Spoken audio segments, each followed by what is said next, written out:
And we should be live. I'll just check Facebook real quick, but I guess we are live. So welcome everybody to this live discussion on the Ecom Services Summit. I'm super pumped to be joined by 5 people who are way smarter than me when it comes to e-commerce.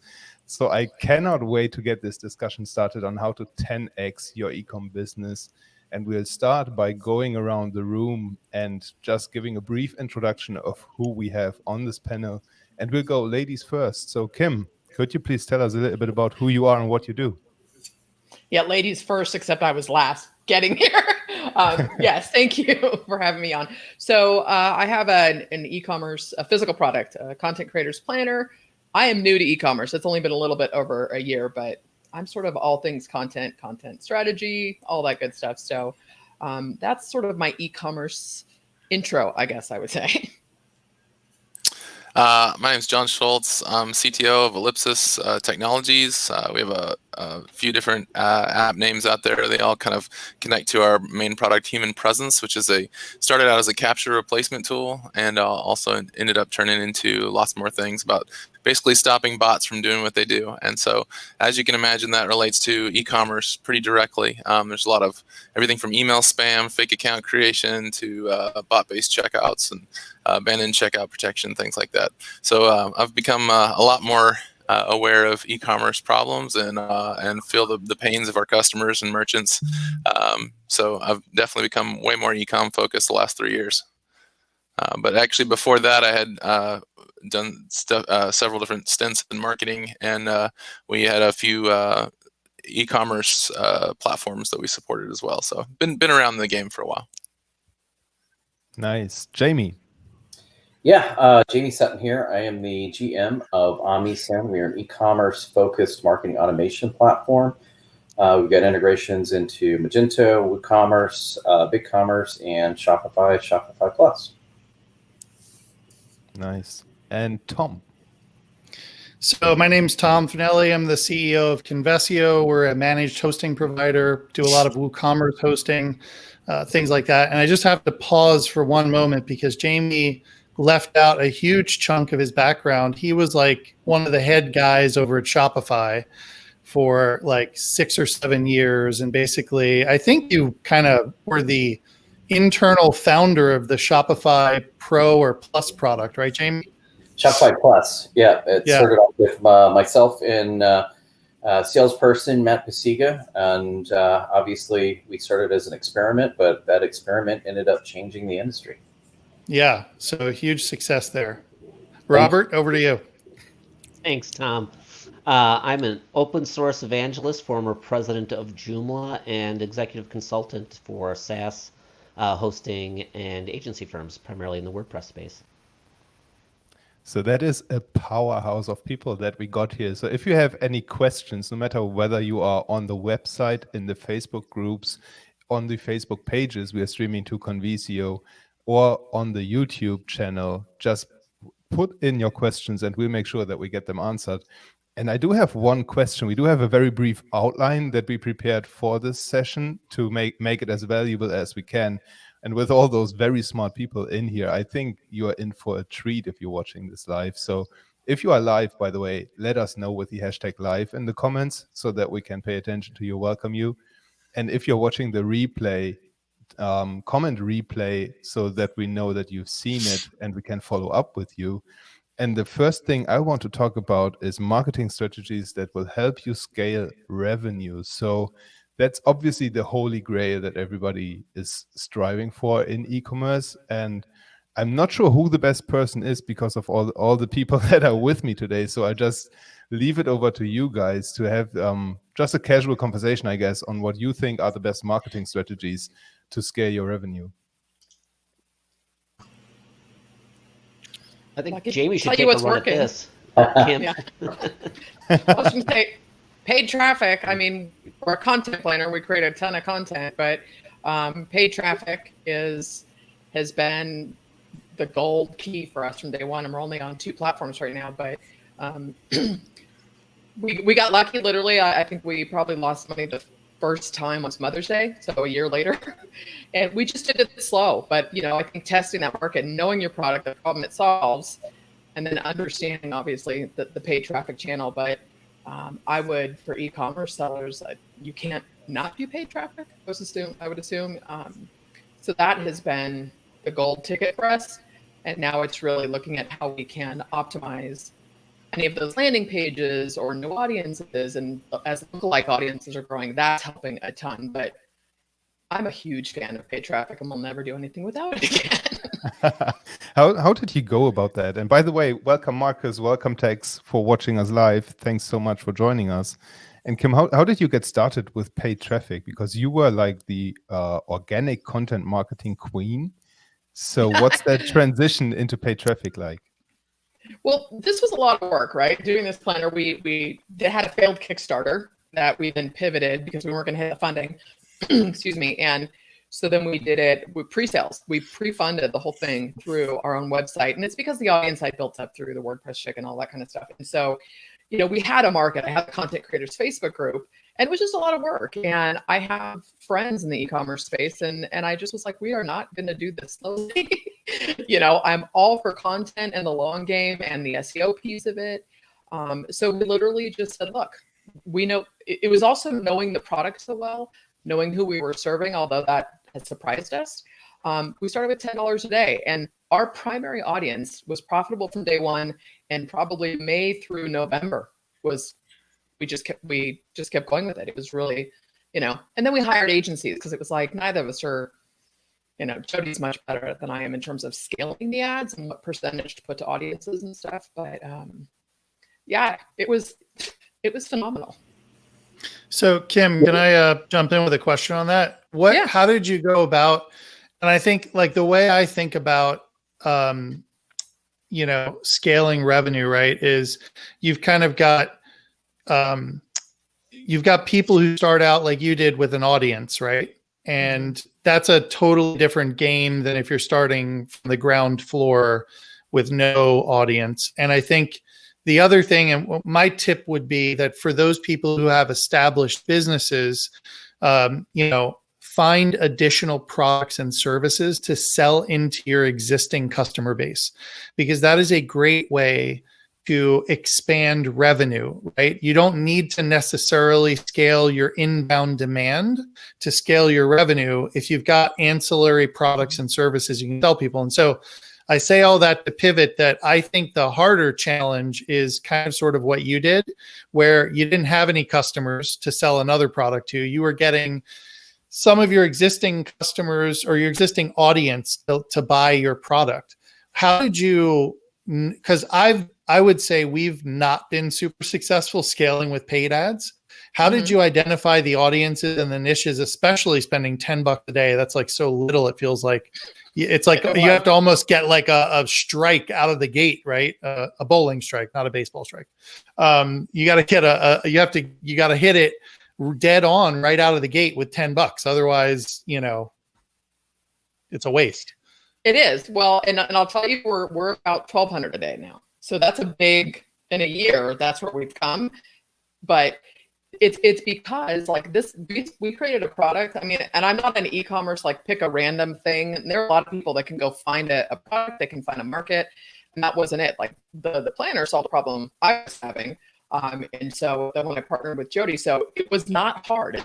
Our target initially was like digital marketers. That's what I've been doing for 12 years. So, and I think being two female founders, we targeted. We didn't split the audience, but we targeted, and I don't necessarily want to give away our target audience.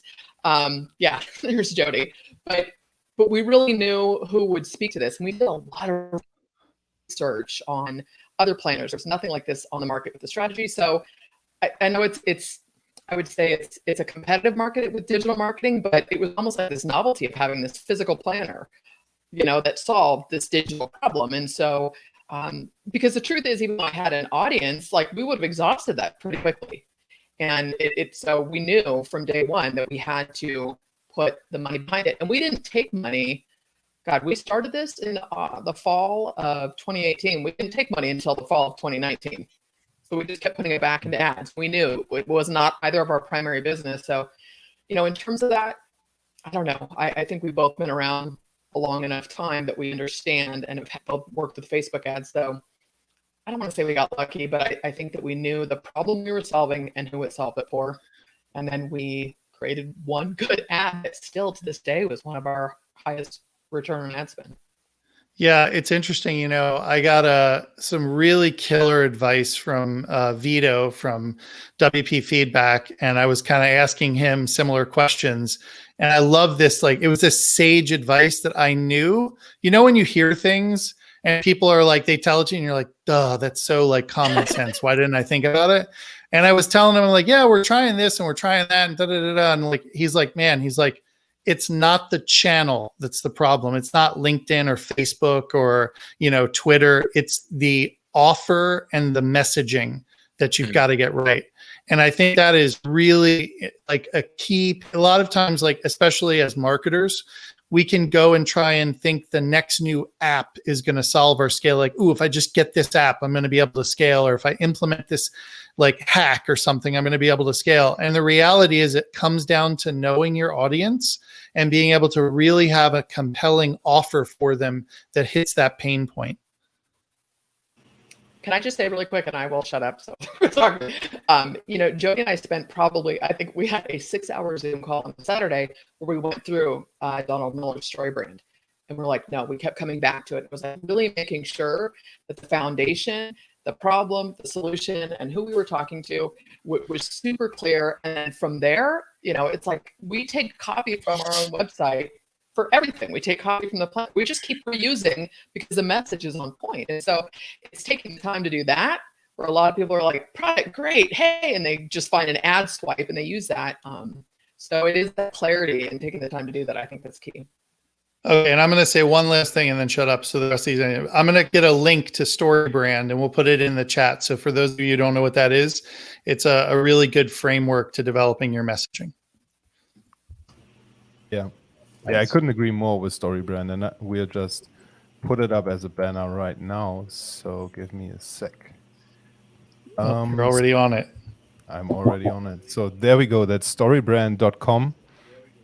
As we said, highly recommend this. And I would love, Jaime, I would love to hear your thoughts on what it takes to scale revenue.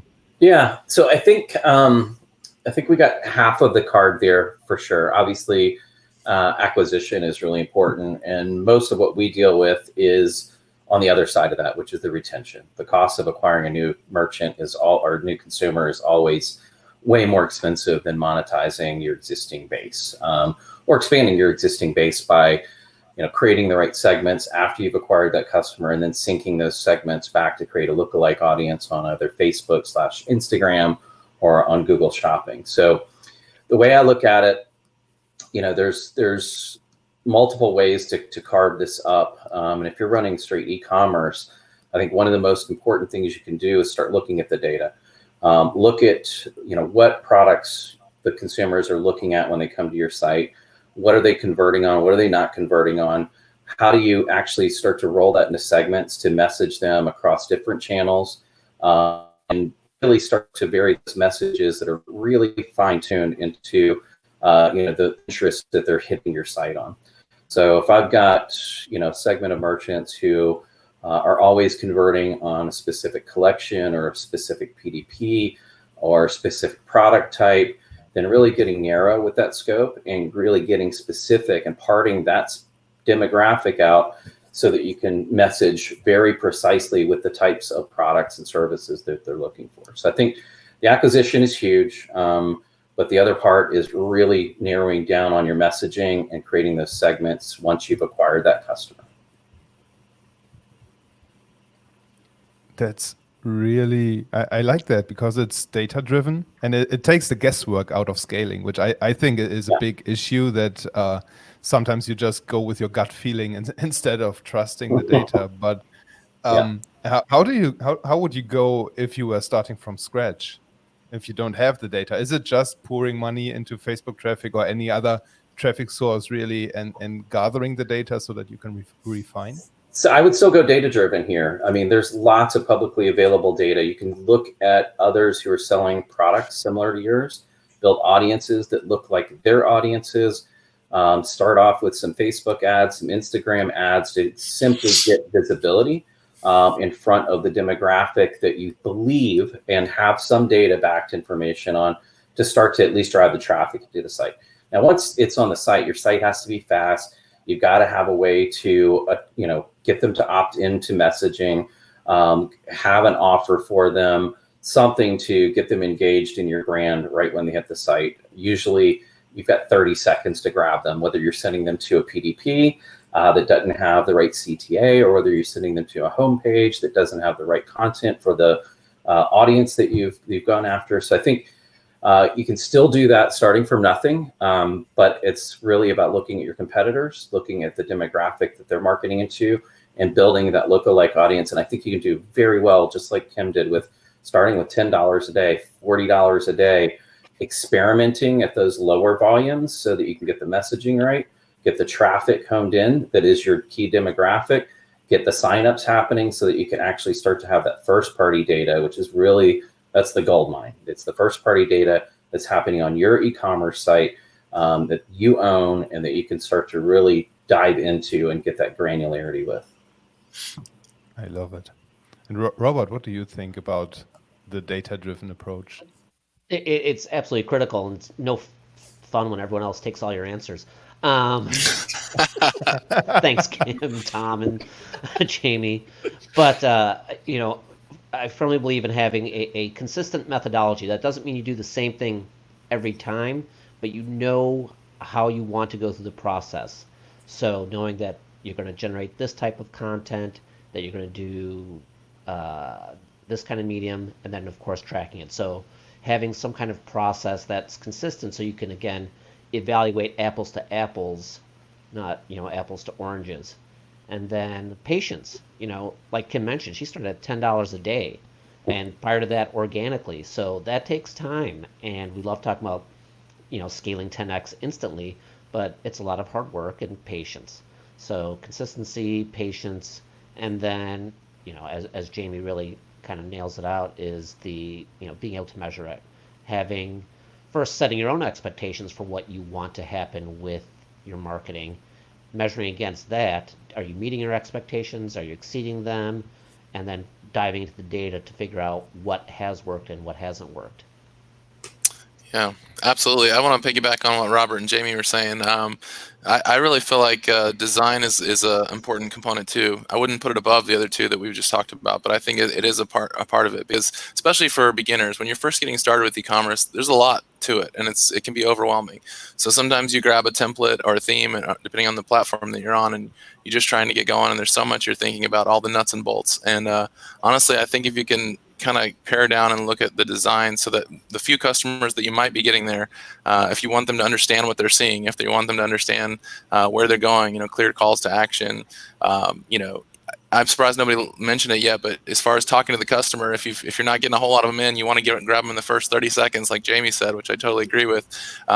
Live chat. I mean, it's something that's not a gimmick.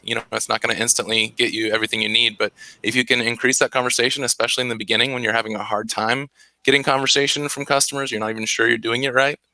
I think that even don't be afraid of it, even with a small staff, even if it's a one-person shop to start with. You can just experiment with it, turn it on a little bit here or there. Having some good customer feedback software is important too.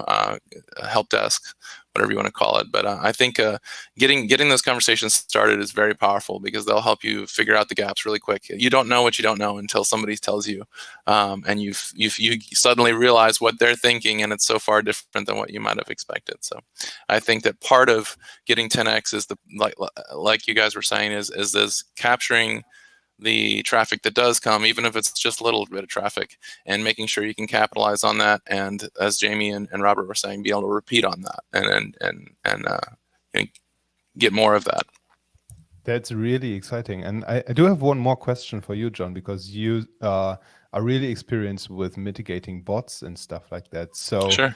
One thing that I see in analytics all the time is traffic that's not relevant. So that's bot coming to the website essentially. And I assume those skew the data quite a bit. When you have like 5,000 visitors and 3,000 of them are bots, like what do we need to be aware of there? That is a great question. that is actually something that's constantly changing and very difficult. We don't do a lot of that. As far as our product goes, there's a lot of good products that will actually help you filter out the data on the, on the paid traffic side. Based on what Kim said, she's probably had some experience with getting a lot of bogus traffic, and some people will go to great lengths to actually negotiate those rates back to get some of your money back that you spent. There's some good products out there that can help you track that. We haven't jumped into that space at this point.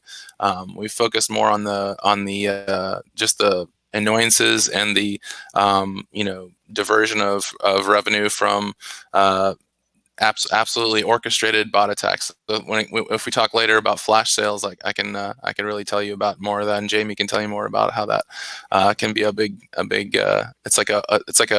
it's like a blessing and a curse. You get a lot of peak traffic, but then you also get some unexpected results sometimes, and it can really hurt your customer satisfaction and things like that. But to try and answer your question, yeah, it does skew the data, and it does make it sometimes hard to create those segments and those funnels, like Tom was saying. When you're trying to really double down and dive in and understand your customer and who your potential customers are. Depending on the platform, there'd probably be a different answer for each platform on what paid search you're trying to do, whether it be Facebook, whether it be Google, whether it be something else. So I'd hate to get into a really specific solution scenario, but you're absolutely right, Jan. Yeah. Yeah, we need to make sure that we come back to that when we talk about the flash sales. Okay. I cannot wait to hear more about this. But first, I would love to bring it back to Kim a little bit and to hear more about how you scale, because scaling an ad campaign from $10 a day to over $1,000 over a year is definitely something that's difficult and that you need to be very cautious of. And from my experience when talking to the Facebook reps, they always recommend to scale like 20% a day, because otherwise it would reset their algorithms and bring the campaign back into learning mode. So I would love to know how you went about scaling your ad spend. Yeah, and I just wanted to piggyback off of one thing John said too about design, because I hope I'm not coming across like we had a great idea for a product. It was $10 a day, and now we're doing 11. Jody's a graphic designer, and she 30 years in business.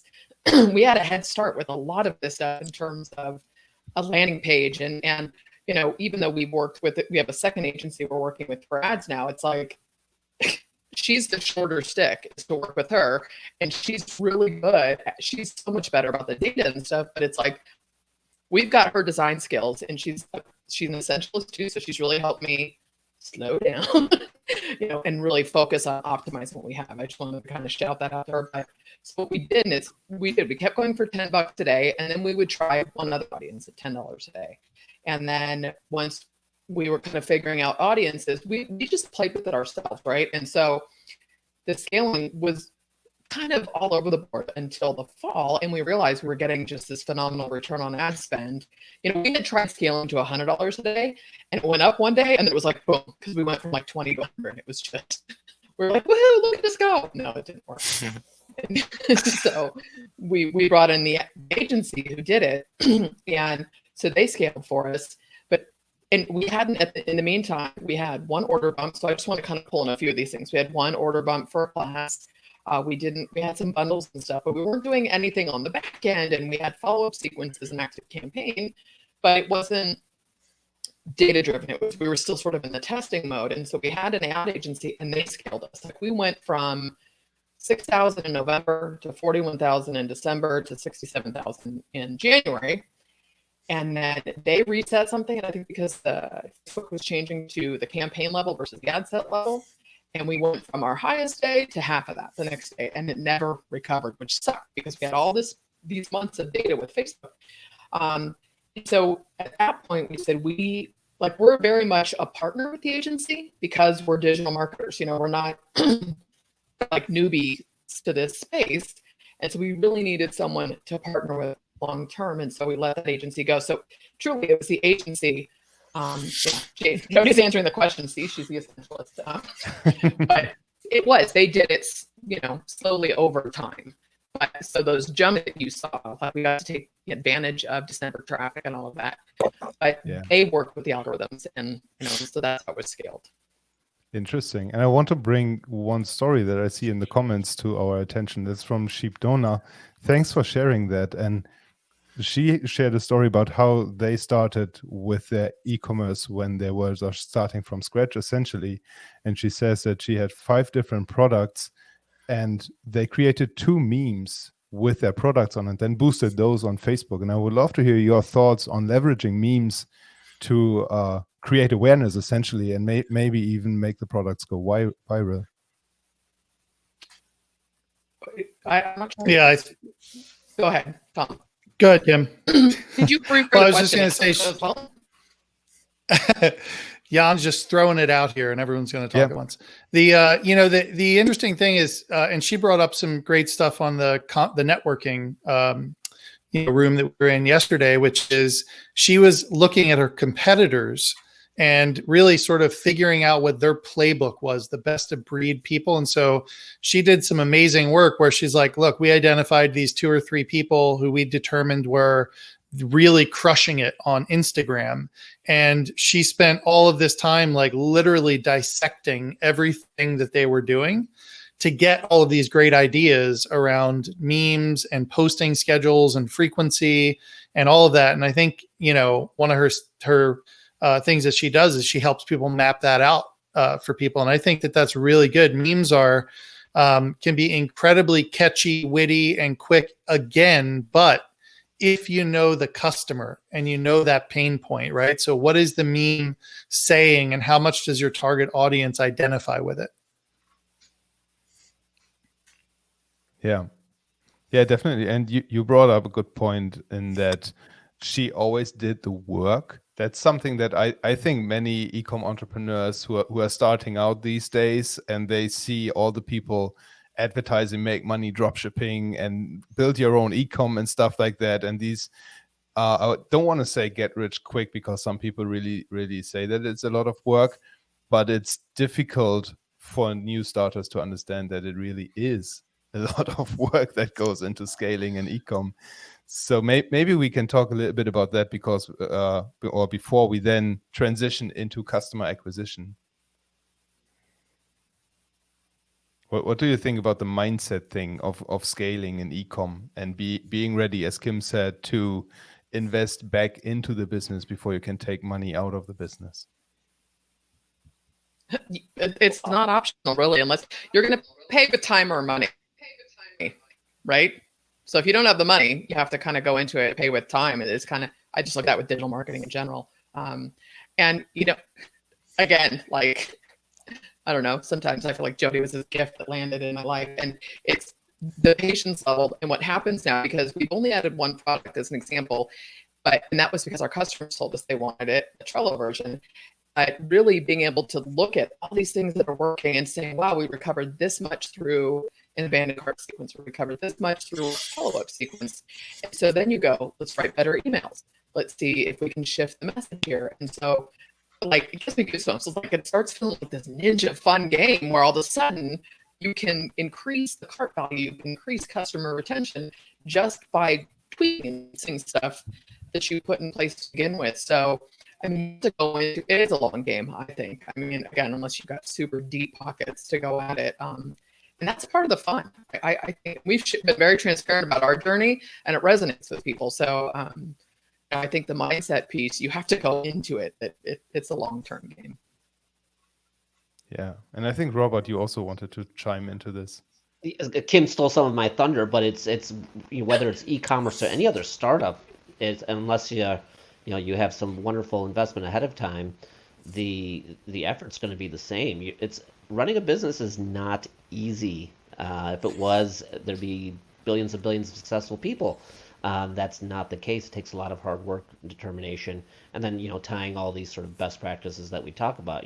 Being able to measure, being disciplined about executing, and whether that's putting together the right meme and figuring out the right product mix. Just cutting through it and spending that time. There, in a lot of ways, there's no magic formula. You're going to have to work at it and look for opportunities. Yeah, definitely. I couldn't agree more with that. And one thing that I would like to ask you, Robert, is how can we improve our cost of customer acquisition, or how do we even go about customer acquisition? Because that is coming back to opportunities. I think, one of the biggest ways where we can scale our businesses. I am a firm believer, and obviously Kim does a lot of this, even before the SEM, is, good organic content. And once you've, gotten to that first page, make sure it's fast, make sure there's metrics associated with that, is having that clear call to action. With that in mind, that will get you part of the way there. What I believe is very effective is having good word of mouth as well. So, getting out there and participating in things that take time but not money, and get your name out there as, an expert in, email or training or hosting and whatnot. And that will help, catapult you against all the other noise that you're fighting against. I mean, if we look at, let's take Tom's market, especially hosting is a huge space, and being able to, segment yourself against many other hosting competitors, what makes you stand out, and just being able to do that will generate, customer leads and acquisition. Yeah, and I think that, by the way, I mean, so much good stuff has been talked about here, Jan. Just to rewind for a sec, I totally agree with you that there's so many people out there trying to sell these like e-commerce in a box strategies that they just make it sound like when you're first getting started, if you don't know and you've never done it before, it's almost like you go in with this preconceived idea that it's less work than it actually is. And I would add one thing to say, to go back to, you guys were listing off, Robert, a bunch of really good traits of being like sticking to it and hard work, being fearless. In the startup world, we talk about getting to your first 100 customers, right? Or if it's a really big ticket item, maybe it's 10, right? But you don't know what you don't know until you get some people buying your product. And so I think that for the people that are starting that have really, really like small startups from the ground e-commerce, like you got to go out there and be hustling your wares, like people you meet, go to networking, well, now it's all online, but when I say be fearless, like I wasn't necessarily the person who was the face of a business before, and I have to be with Convesio. And so you've got to do, like, you look at Kim, she's like all over the speaking circuit, right? She's got that following, she's got an audience. I look at like John, with their product, right? They're a tremendous success on the Shopify marketplace. They weren't that way. That wasn't the first thing they tried.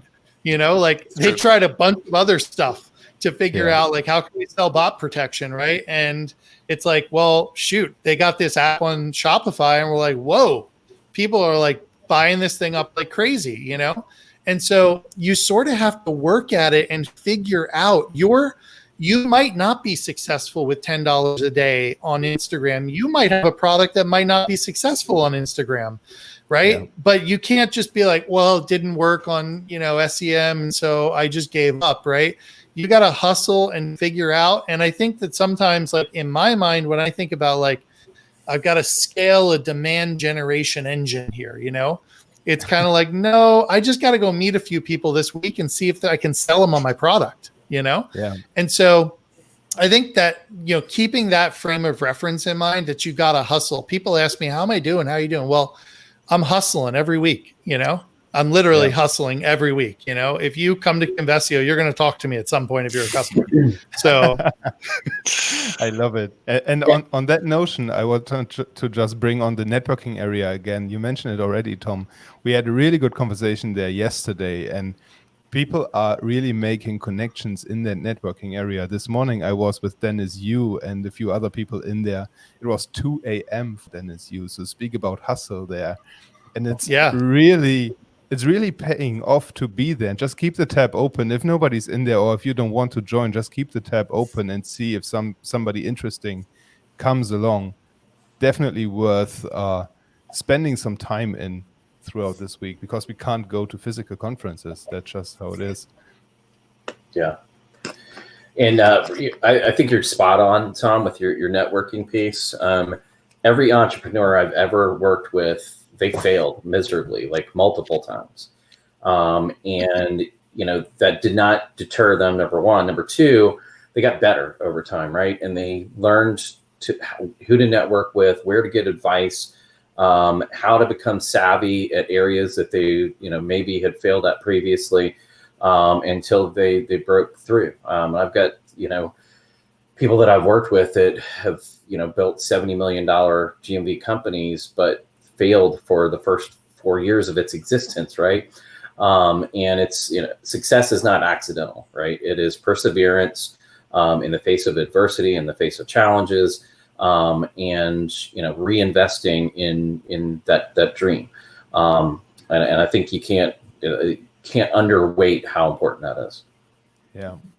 Yeah, That's I'm really good. glad that we brought this up, but I'd like to circle a little bit back to the customer acquisition cost where we originally started on. So, Jamie, what are your thoughts on really working on that to bring that number down? So that is a challenge, right? I think, finding niche ways to hack the system, it's getting harder to do, but finding, search terms, for instance, that maybe are underutilized, or even building a segment around underutilized search terms is one way to kind of take that on from an SEO perspective. And you're going to have to get creative. There's a reason Facebook stock is valued where it's at. It's, a never-ending treadmill. And yes, it's going to deliver results, but the more it delivers results, the more you get copycats and the higher your acquisition cost goes, right? And it's kind of this vicious cycle. So, I've seen this before too, where you get, some level of engagement, you get your product knocked off, your idea knocked off, like 10 competitors jump in the same space, in the same segment, and all of your bidding goes up to the point where you're not actually breaking even because of the cost of acquisition. So I think, to Kim's point earlier, to Tom's point, John's, it's the content is king. You've got to also, you can't underestimate the value of building a brand that is followable. So the organic has to be built. It can't be a separate track. You've got to be thinking about organic at the same time you're building that PPC program out. And how do you get the level of engagement? At the end of the day, the only thing that's going to keep your CAC down is to have a brand that has a personality, that has a brand voice that's approachable, and that's active in a community perspective. If you look at any great brand that anybody follows on Instagram, they've got a personality, they've got a voice, they interact with their buyers, and that is what really kind of starts to drive that cost of the acquisition down. When you can flywheel that into, organic following due to just, pure interest around the brand. Yeah. And that is something I want to chime in really quick before I keep the conversation going, because that's something I wanted to give a big kudos to Tom and Convisio about what you guys are doing, because you are so focused on providing the value to the community instead of just pitching your web hosting services. You're always, whenever we speak, you're always focused on educating and learning for yourself rather than just selling what you have to offer. And I think that is a treat that many brands could use, because it's something that, as you said, Jamie, it makes you relatable as a person and not just as a company. And it also comes back to the hustle a little bit, because at least from my experience, it's tied to your person, Tom. And that is something that I'm not sure how sustainable that is over the long time, but I'm pretty sure that you are aware of that. So thank you for the work that you are doing. And also thank you for the amazing wheel that you have in the virtual booth. I've just put the link onto the screen, because you're really making nobody a loser. You have a prize for everybody who's spinning the wheel. And many people from this panel are involved in that. So just a big thank you for supporting this event like this. My pleasure. It's great. And that's sort of like the DNA of my personality. So if all I had to do was wake up and sell things, I wouldn't be super fulfilled in life. So thank you. I appreciate the shout out. And yes, go check out the wheel, because we've got Kim's product, John's product, and Jamie's product all up for giveaway on the wheel. So it's quite a rich prize wheel. Yeah, definitely. Hey, Jan, the can I richest just, one. I'm sorry, I was going to give a shout out to Tom too, because we had to move the Content Creators Planner off of another hosting service. It was too slow, and they did the migration, they optimized us, and we're there. And we're doing with cart flows and Woo, and so we've had other issues. But so I just wanted to give them a shout out too, because they were fantastic in helping us get the site moved and optimized. And I hate them. Thank you, Kim. And that is a perfect segue, Kim. We didn't rehearse that, but it's the perfect segue for the next question that I have, which comes to technical challenges when you scale your store. Because assuming that what we've talked so far works, and we drive down the cost of acquisition, and we know how to generate more leads and customers, at some point the store will inevitably face technical challenges. So I would love, maybe John, if you could take this on. What are some of the technical challenges that you have to be aware of when scaling an ecom business? Well, it actually can be quite a gamut. Sometimes I've seen fellow ecom startups fail with everything from things that aren't super technical, like fulfillment. Like that seems to be a big one, right? People sometimes have to end up outsourcing fulfillment, or sometimes it is very technical. Sometimes it's as granular as buttons not working on the theme, or scripts that they decided to, or apps that they may have decided to install, and they're not going to be able to handle high loads. When we were talking about flash sales, that's something that I really am sensitive to, because as e-com businesses get bigger and bigger, we were talking about starting small, but once you've got that growth and you've got some growth hacks in place and you're really starting to feel that traffic, you'll find the weak points, because things are going to fail.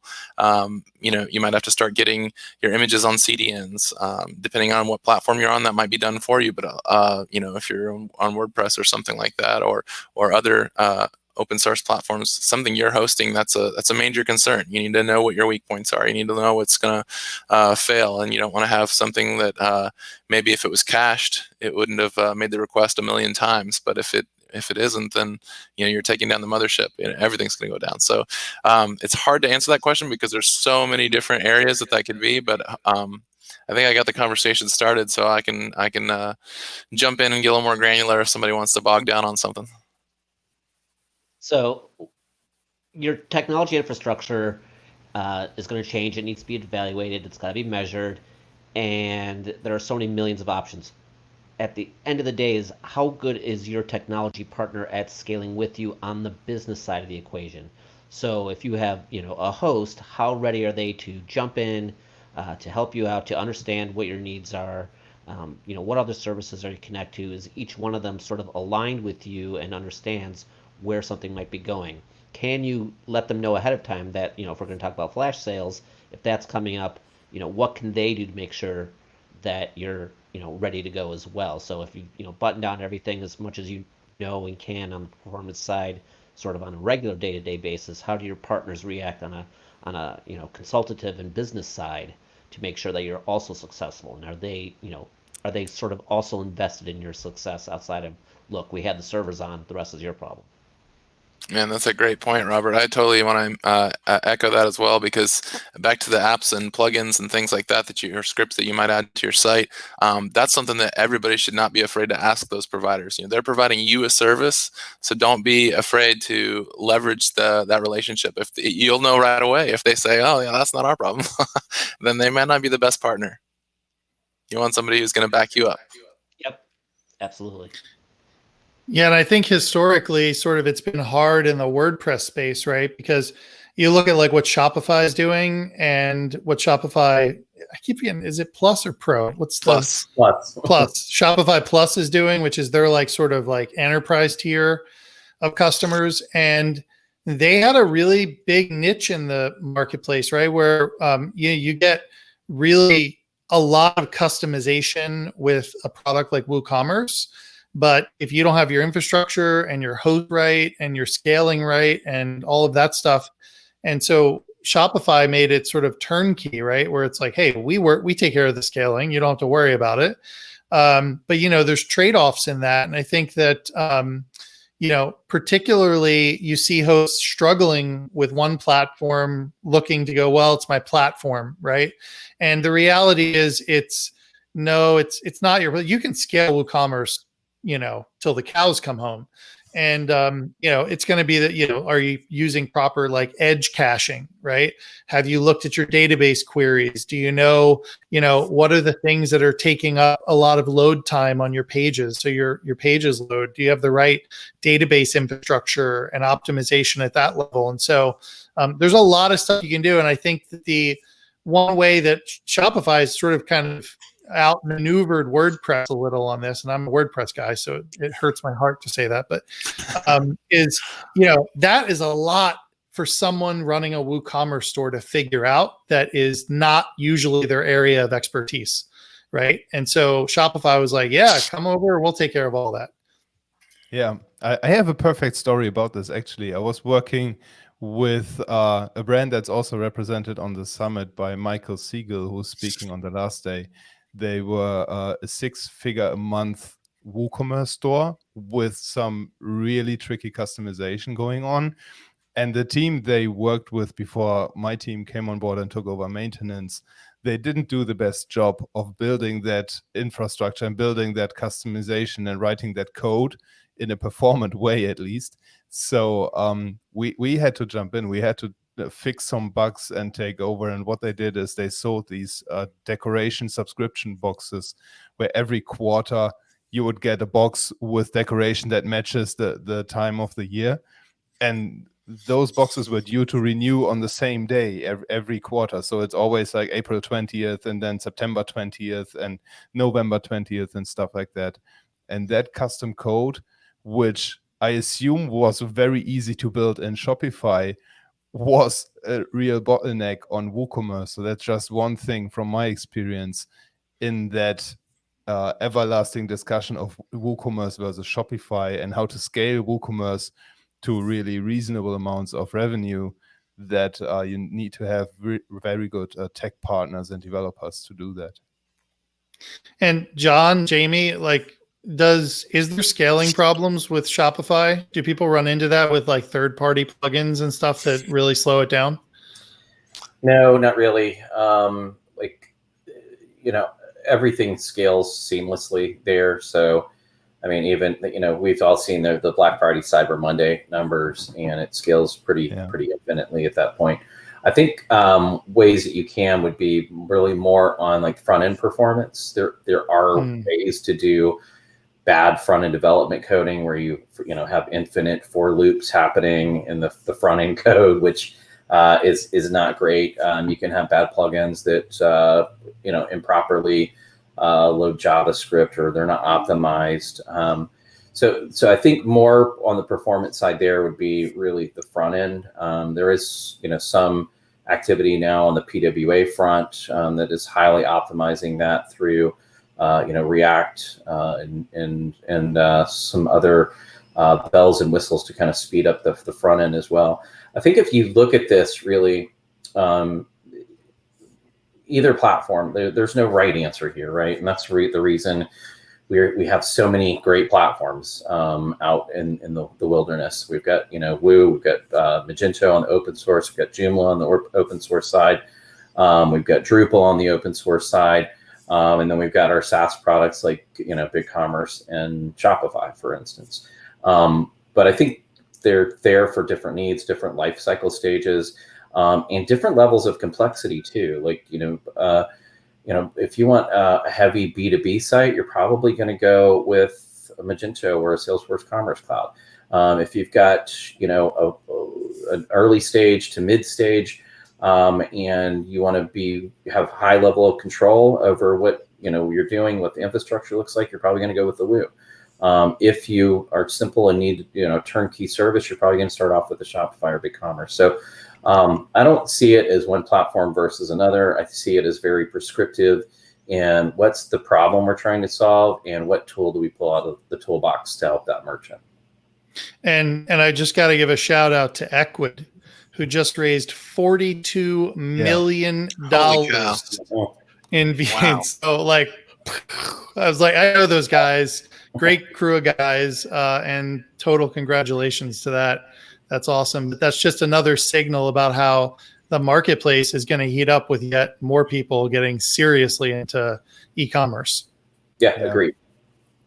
And just on a side note, I saw a question from Luciana. She was asking how to watch the replay or how to watch it from the very beginning. If you're jumping in straight into the conversation right now, we'll leave the replay on the website. We'll leave it in the Facebook group, on the Facebook pages, and on YouTube, so that you have plenty of ways to catch the replay.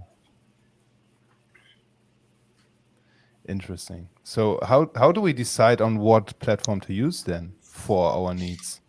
Yeah, that is a tough one. This should be like a battle royale. Like we should all start screaming at each other. We have 10 minutes spare, so let's do this. Well, I think Jamie hit it on the head.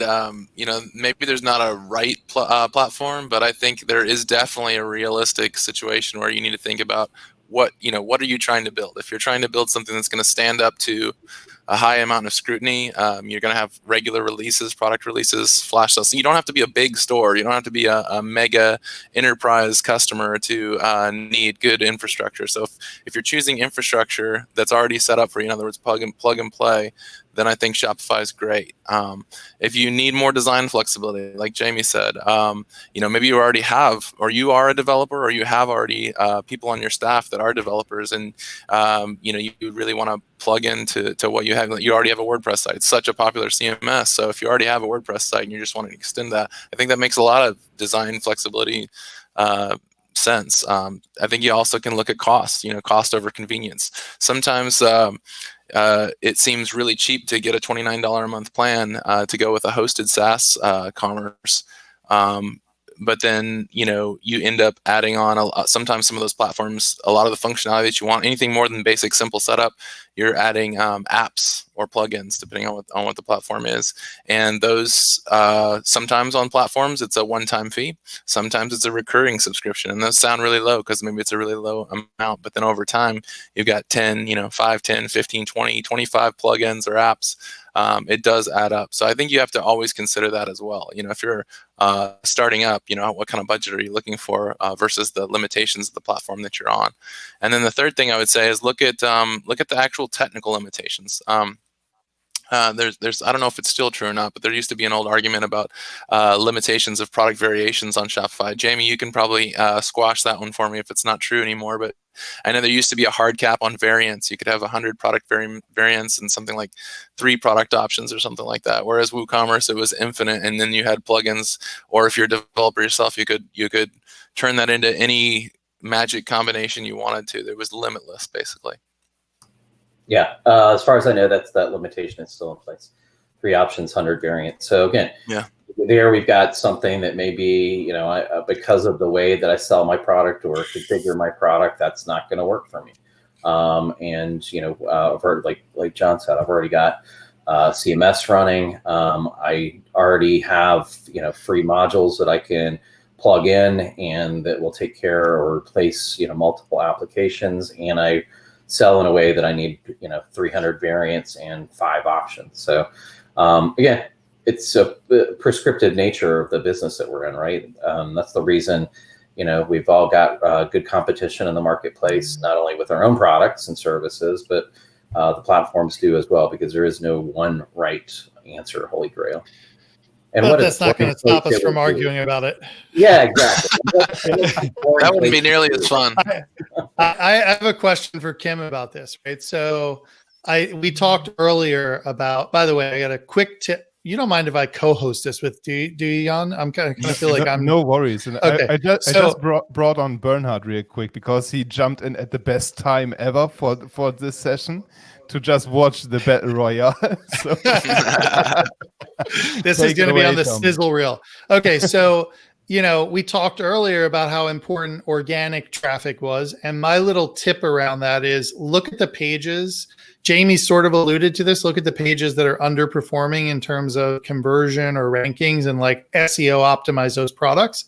But for Kim, content marketing is a big strategy. I think WordPress wins hands down in content marketing. Like, I am not going to want to do SEO on Shopify, right? And so how does a store figure out, how much of that is important? And do I make my main domain my Shopify store, or do I make my main site my info site and my blog in WordPress and hang a store off of it? Like, what do you think about all that? That's what I would do. And it's funny because I have a friend that is doing some Canva templates, and she does WordPress sites and could very easily do WooCommerce, but she's like, I don't want to ding around with it. So she's got the branded site on WordPress, and then her shop is on Shopify.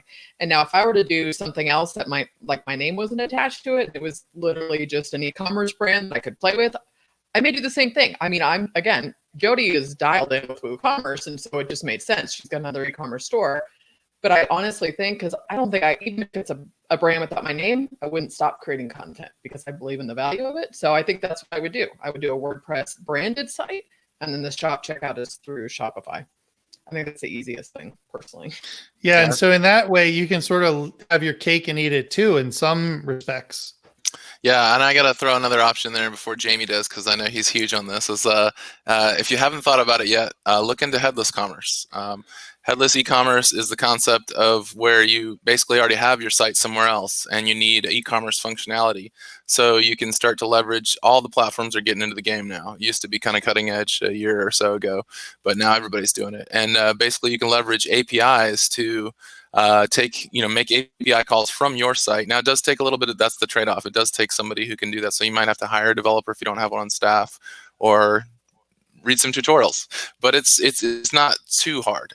So basically what you can do is you basically take like a WordPress site, and if you didn't want to use WooCommerce, you wanted to use Shopify, you don't necessarily have to get a Shopify site and then skin everything from scratch and try and make it all fit it. You can actually use APIs to proxy over the orders to the back end of Shopify. So it's almost like you're getting, and I'm using Shopify as an example. It could be any headless commerce provider. But I think BigCommerce does that, right? Isn't BigCommerce like they've got a headless WordPress integration or something, don't they? Yeah. Well, that's freaking awesome. You guys totally introduced me to something I wasn't familiar with. So thanks. There you go. That does not happen all the time, folks. I got news for you. Am I going to be the only one who goes all in on open source, and that you don't want to, cut off, your knees, starting out with being in a proprietary system and getting, bogged down in tools that you can't migrate out of and getting stuck and then having to rebuild from scratch multiple times over and over again? No one wants to take that challenge? You Go just ahead. Did, man. Take it away. It's yours. I mean, there's two things about it, like doing a fully open source solution. There's the ownership of what you're putting into your business. So if Shopify owns that business to X degree, that's no longer your property. And then the flexibility, of course, from shifting and changing and moving around.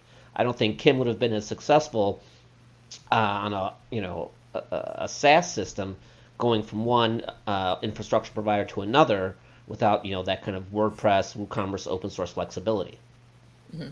Yeah, and actually, Bernhard wants some punches thrown. I saw that. That's funny. So I will say, and you brought up a great point, Robert, which is, we've all seen. Well, I've heard of people who've had their entire business based around Facebook, and what happens?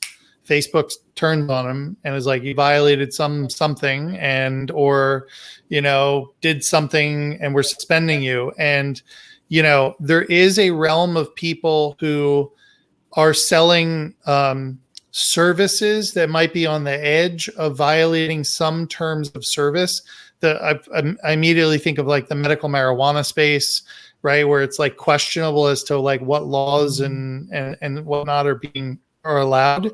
Another one might be firearms, all sorts of things around those spaces.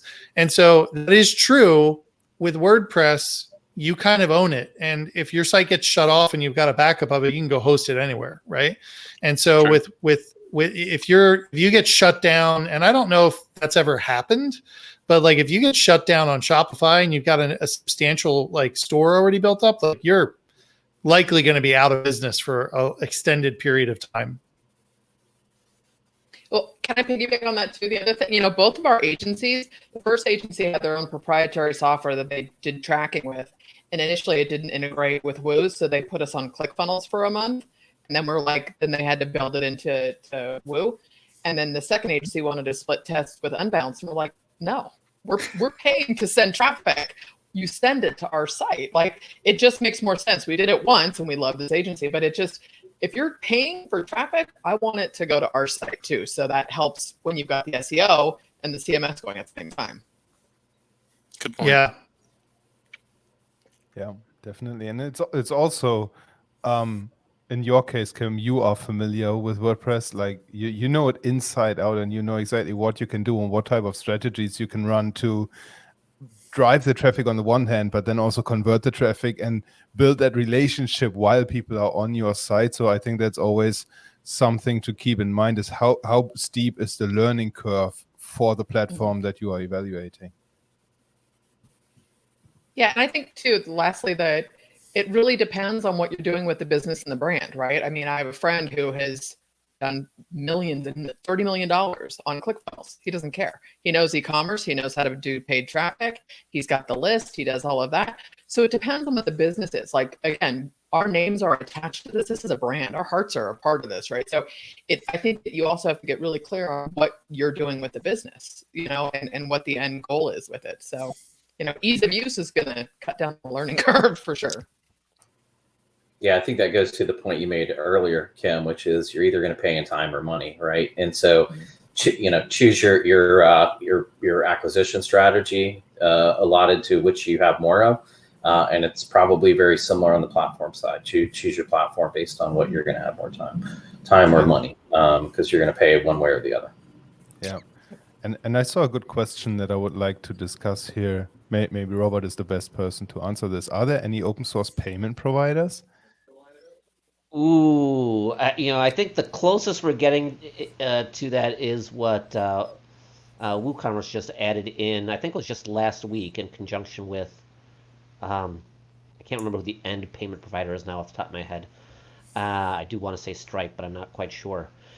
Some of that stuff is going to be difficult just because of the regulatory environments around that, and it would be awesome to have that. But an open source project won't have the accountability for a bank or for the SEC, so on and so forth, to make sure that that transaction can be completely processed correctly. So, I mean, that's the trick. Can it honestly, yes. the biggest... Go ahead, Tom. Yeah, I was going to say Bitcoin is the biggest. Yeah. That's all I can think of. Closest, yeah. I was going to say that too, but then you also got to think about your own liability. Do you really want that kind of liability on your own shop if you're in charge of that, technically the compliance, the PCI compliance, and what have you, all the different regulations? And even with Bitcoin, if from the financial side, you can't count on that coin being the same today as it was yesterday. So it's hard to project out what you're actually getting for your service or product. It's still interesting to see these stories where people paid for a pizza with like 3 Bitcoins back in the day. Yeah. And those would be worth $91 million today. Yeah. I'm sure I've got a Bitcoin or two laying around somewhere on some drives. Just a matter of finding them, yeah. I've got some friends who have a different currency like that, and they don't even have an open exchange for it. So try getting rid of that. That is so funny. I mean, It's a crazy world. How did we get here? We get here with open source and Open source payment providers. Interesting. So, John, you've teased us quite a bit with the flash sale conversations going on. I would love to dive into that. So, sure. I think the first time we talked about this was in the context of bots, but I let you take it. on Sure. any Well, angle we that can you'd talk like. about that. I think other time I mentioned it was about infrastructure being make sure you can handle the load that's coming your way. Don't spend a bunch of money marketing it and then not having a weak link, or having a weak link that might not be able to take it, whether it be an app or something that you've got on your store. But certainly with respect to bots, I think it would be a lost opportunity on my part, right? If I didn't talk about that. So I'd be happy to oblige. So there is such a thing as they used to call them. You know. I guess sneaker bots is the best term that when I first found out about them, and they're basically bots. There's a whole marketplace now. If maybe this is something else, Kim, Tom, I don't know, somebody might not know about, so I'll try and throw another one in there, another learning experience. But there actually is a whole another world full of these bots that are just like an app that you would buy, right? Just like a something you would run on your desktop, and they allow you to put in keywords and put in your predetermined payment information and your shipping profiles and all of this, and you basically just say what you want to get. And I mean, I'm making it a little bit simpler than it really is, but you can spin up proxies so that you can come from all these different network angles, not to get too techie with it, but it basically looks like you're coming from all over the place, not just one. So it makes it very hard for the infrastructure providers to actually stop these things from getting through. And so there's all kinds of advanced techniques like queuing systems and IP ban lists and things that can easily get circumvented by these really sophisticated bots that were originally created to get the latest sneakers, right? So a pair of Jordans or Yeezys or something go on sale at a certain site, and you just put your stuff in there, and you want to get ahead of the line. You can get yourself 5 or 50 pairs and then put them up for resale the next day for a hijacked price, right? 3 times whatever the current going rate was, because they were a limited release. And so you have that kind of stuff that eventually some merchants have to deal with. And so that's what I was alluding to, is that we actually do have a product. Our Plus product is actually aimed at that. So, and the funny thing is it's not nearly as narrow of a niche anymore. It used to be sneakers. Now it's everything from children's apparel to street apparel to artwork to you would not believe it. And there's more and more bot providers every week, it seems like. And so the game just keeps going and going and going. So we do actually have a product. If you go to our site, you can read more about it. But that does combat that. And so that's what I was alluding to. It wreaks havoc with your customer, your customer satisfaction. Some people, actually don't mind the bots because, the argument is, well, if I sell 5,000 pairs of sneakers in 5 minutes, what's the problem in that?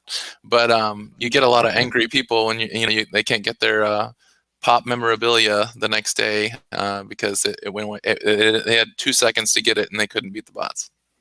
It feels like the Rammstein tickets I tried to get last year for their tour. They were sold out in like 15 minutes or something on the global scale. It was insane. There you go. That's right. And then they sell them on the aftermarket like for 300%. Yeah. That's it. You'd be cheap. If you got them for 300%, it would be really cheap. Yeah. Yeah, you did blow my mind, John. I think of chatbots. That's what I think of bots. I was like, well, then you're fortunate. You haven't had to deal with it. Yeah, that's good. Yeah. Is it that I think some shops, they make it on purpose that you cannot order the products like normally 24/7. I think the Fifth Watches do that, where they just open the shop for every 5th day of the month, and then they build up the anticipation due to that.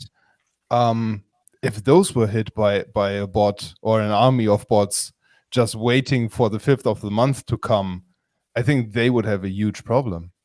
Yes. Yeah, that's exactly the scenario that we had to build this product for. And that's, this is a good one to go back to, the whole thing about trying to increase your conversions and things like that too, marketing to your existing customer base is one thing I was going to say when we were talking about acquisition, reducing the cost there as well, is I can really attest to this, is we learned by listening to our customers.